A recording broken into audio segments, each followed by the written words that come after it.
I want to talk about what's going on in Burns, Oregon.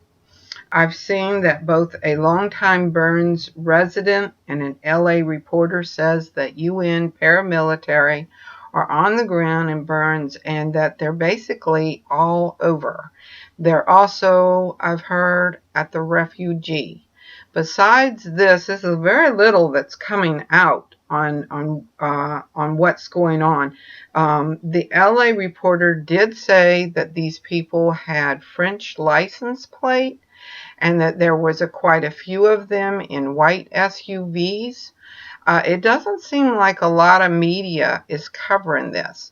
And it seems like in the beginning there were a lot of reporters there, and it appears that they've made all of them leave, that there is no reporters left. Very few are reporting on these things.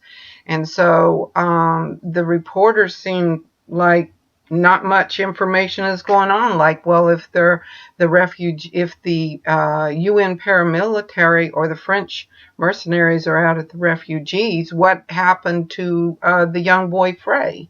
I mean, is he even still alive? I wish there was more media coverage on this, but it just depends on, individual citizens, an LA reporter that is reporting these things, that I know that most of the public in America and American citizens are interested in these things. And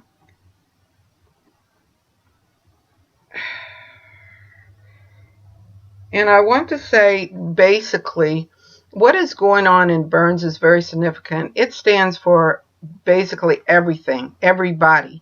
It stands for what is going on overseas, what has happened in actually in Iraq, because the way that they're clearing out the media at Burns is exactly what they've cleared out the media in Iraq, in around the world. They control the media. And what is happening here is that they're making truth illegal. They're making to where media is one of their largest threats that they have. These people are acting under anonymity without media coverage. They're doing basically anything they want. I mean, even the Frey boy could be dead. We don't even know. There's no coverage. And so that they can commit crimes on American people without any eyewitnesses. And basically, this is what's happened everywhere. This is what's happened in Iraq. In Iraq, what was happening with ISIS is that they were stealing oil and gold and everything else, and there was no coverage in it because they were killing the journalists. They killed over 100 journalists since 2011, and in my belief, the U.S. backed that. They were covering their tracks. They were getting rid of eyewitnesses. They had killed so many. I've read that they've killed 17 Iraqi journalists, 80 Syrian journalists, over 100 of them, including James Foley, Stephen Joel Soltoff, if I say that right, Rohed al-Azawi from the Iraqi TV, where him and his brother and 3 others were murdered by ISIS. And the list goes on and on and on. They didn't leave any eyewitnesses. This is something that ISIS, under the direction of the U.S. government, was getting rid of everyone. And the truth of it is that the truth did come out.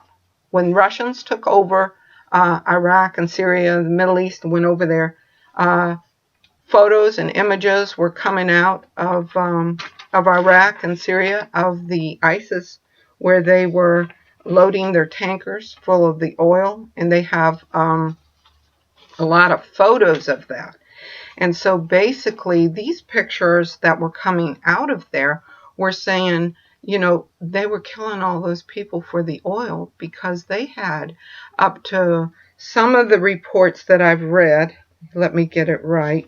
Let me make sure that I have it right. that they had, and I'll list these websites that I've read it on, that they had over 12,000 oil smuggling trucks. Photos of it, that these trucks were being smuggled out, lined up, one after another. One report, 12,000.